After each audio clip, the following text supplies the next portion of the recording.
జాతీయవాద జర్నలిజానికి అసలైన వేదిక నేషనలిస్ట్ హబ్ ని సబ్స్క్రైబ్ చేసుకోండి. నోటిఫికేషన్స్ కోసం బెల్ ఐకాన్ పై క్లిక్ చేయండి. రఘునందన్ రావు గారు, దేశవ్యాప్తంగా జరిగినటువంటి నీట్ ఎగ్జామ్ లీకేజ్ అయిందని ఎమ్మెల్సీ బల్మూరి వెంకట్ కావచ్చు, కొన్ని విద్యార్థి సంఘాలు కిషన్ రెడ్డి ఇంటిని ముట్టనిచ్చారు. సో అసలు కేంద్ర ప్రభుత్వానికి ఇందులో లీకేజ్ జరిగిందని ఉందా, అంటే వాళ్ళకు ఒక ఐడియా ఉందా? ఎందుకు పట్టించుకోవట్లేదు? నీట్ ఎగ్జామ్ రాసిన విద్యార్థులు మన రాష్ట్రం నుంచి దాదాపు అంటే 2 తెలుగు రాష్ట్రాల నుంచి 60,000 మంది విద్యార్థులు నష్టపోతున్నారు ఈ నీట్ ఎగ్జామ్ లీకేజ్ వల్ల. ఎట్లాంటి చర్యలు తీసుకోబోతున్నారు? సో దీంట్లో 2 అంశాలు. నిజంగా పేపర్ లీక్ అయిందా కాలేదా అనేది భారత ప్రభుత్వం దాని మీద పూర్తి స్థాయిలో విచారణ జరుపుతుంది, ఒక అంశం. 2, ప్రస్తుతం విచారణ అనేది సుప్రీంకోర్టు పరిధిలో ఉంది. The matter is sub judice. దీని గురించి నేను ఇంతకంటే ఎక్కువ ఒక వకీల్గా ఏం మాట్లాడడానికి వీలుండదు. జూలై 8వ తారీఖు నీట్ ఎగ్జామ్ మీద నిర్ణయం తీసుకుంటామని సుప్రీంకోర్టు కేసు వాయిదా వేసింది. సో నాకున్నటువంటి సమాచారం మేరకు పేపర్ లీక్ కాలేదు, కానీ కొంతమంది విద్యార్థులు ఎగ్జామ్ సెంటర్కు ఆలస్యంగా వచ్చినటువంటి సందర్భంలో ఇతరత్ర మెడికల్ గ్రౌండ్స్ లోపల కొంతమంది విద్యార్థులకి అదనంగా మార్కులు కలిపినారనేది ఒక ఎలిగేషన్ కనబడతా ఉంది. దాని మీద స్పష్టమైనటువంటి విచారణకి ఇప్పటికే భారత ప్రభుత్వం ఆదేశించింది ఇంటర్నల్గా ఏం జరిగింది అనేది. ఒక సంఘటన జరగానే ఏదో లీక్ అయింది, గుజరాత్ వాళ్ళు పోయి రాసినారు, బీహార్ వాళ్ళు పోయి రాసినారని వేగంగా మాట్లాడుతూ ఉన్నారు తప్ప there is no clarity about it. So Balmuri Venkat garu ఏం మాట్లాడినారు, కాంగ్రెస్ పార్టీ ఏం మాట్లాడినది అంటే ఎట్లుంటుందంటే పగోని పంచాంగం చెప్పమంటే పగటిలు చచ్చిపోతామని చెప్తాడు.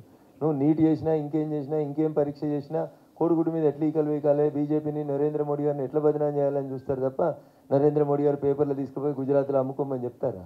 So these are all vague statements. Congress పార్టీకి ఏదో ఒకటి చేసి బదనాం చేయడాన్ని భారతీయ జనతా పార్టీ అనేటువంటి ఒక ప్రయత్నం జరుగుతుంది. 100% ప్రస్తుతం అది సుప్రీంకోర్టు పర్యవేక్షణలో ఉంది కాబట్టి, సో నిజానిజాలన్నీ భారత ప్రభుత్వం కోర్టు ముందు ఉంచుతుంది కాబట్టి నా విజ్ఞప్తి మీతోటి జూలై 8 సుప్రీంకోర్టు విచారణ ముగిసేంత వరకు ఆగుమని ఒక వకీల్గా నేను మీకు సవినయంగా అప్పీల్ చేస్తాను. మీరు మీ పార్లమెంట్ పరిధిలో ఉన్నటువంటి మల్లన్న సాగర్ బాధితులు వెంకట్రామరెడ్డి గతంలో వీళ్ళందరికీ అంటే అన్యాయం చేసిందని మీరే చెప్పారు, చాలాసార్లు చెప్పారు. సో వాటి మీద ఎలాంటి చర్యలు ఉంటాయి మీ తరఫున? నేను ఎమ్మెల్యేగా గెలిచిన నాటి నుంచి మళ్ళీ కలెక్టర్ తోటి, జాయింట్ కలెక్టర్ తోటి, ఇందాక పెద్దలు మా సిద్దిపేట ఎల్ఐఏ గారు మాట్లాడినట్టు నేను ఒక 5-6 సమావేశాలు అప్పుడున్నటువంటి కలెక్టర్ గారితో పెట్టినాం. తుక్కాపూర్ అనేటువంటి ఒక విలేజ్లో ఉన్న మొత్తం వ్యవసాయ భూమి తీసుకున్నారు, కేవలం ఇండ్లు మాత్రమే మిగిలినాయి. చెరువు కట్టకు 50 గజాల దూరంలో ఉంటుంది. అందులో ట్యాంకులో నీళ్ళు వస్తే ఇందులో వాష్రూమ్లలో మొత్తం పైకి నీళ్ళు వచ్చేసి ఉంటున్నాయి.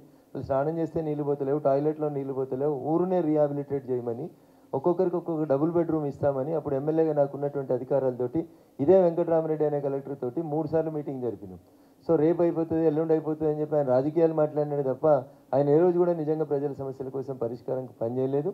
పెండింగ్లో ఉన్నటువంటి మల్లన్న సాగర్ సమస్యలన్నీ, కొన్ని తుక్కాపూర్కి సంబంధించి, ఎల్లారెడ్డిపేటకి సంబంధించి, బండారుపల్లికి సంబంధించి మళ్ళా భూమి సేకరణ జరుగుతుంది. నేను ఎమ్మెల్యే గెలిచిన తర్వాత జరిగిన ప్రతి రైతుకి 13 లక్షల నుంచి 16 లక్షల రూపాయలు నేను ఇప్పించడం జరిగింది.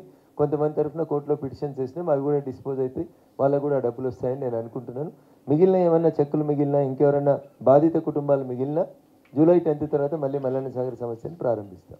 ఈ వీడియో మీకు నచ్చినట్టయితే లైక్ చేయండి, 10 మందికి షేర్ చేయండి. అలాగే కామెంట్ల రూపంలో మీ అభిప్రాయాలను మాతో పంచుకోండి. Nationalist hub group of channels ను సబ్స్క్రైబ్ చేసుకుని తెలుగునాట జాతీయవాద జర్నలిజాన్ని ప్రోత్సహించండి. ఈ వీడియో కింద ఉన్న బెల్ ఐకాన్ పై క్లిక్ చేయడం మర్చిపోవద్దు.